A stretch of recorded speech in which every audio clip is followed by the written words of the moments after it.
O chorel dos garimpos, dos homens bravios, que vivem seus sonhos entre terras e rios, em busca do ouro, diamante ou chibio, são soldados sem fardas, de que a peneira é o fuzil. Nesses versos que eu canto, daqui distante quero enaltecer a capital dos diamantes, querida terra que me viu nascer.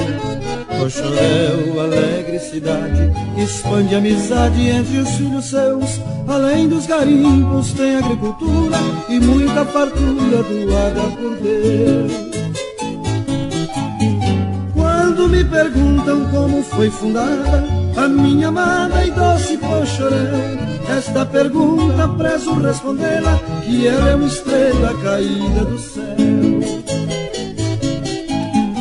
Quando me perguntam como foi fundada a minha amada e doce Poxoréu, esta pergunta prezo respondê-la, que ela é uma estrela caída do céu.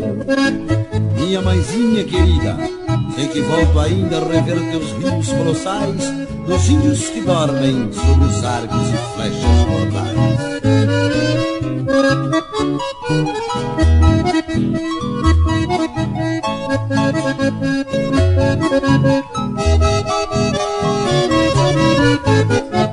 Anseio chegarem as férias para rever a minha terra boa, escalar o morro de Meira e aos domingos banhar na lagoa, ver as paisagens, colinas e montes, riachos e fontes e rios ligeiros, brincar com os cascalhos que marcam o passado do fértil trabalho de seus garimpeiros.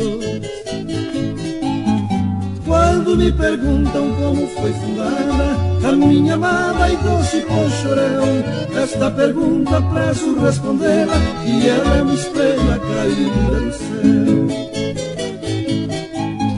Quando me perguntam como foi fundada a minha amada e doce Poxoréu, esta pergunta prezo respondê-la, que ela é uma estrela caída do céu.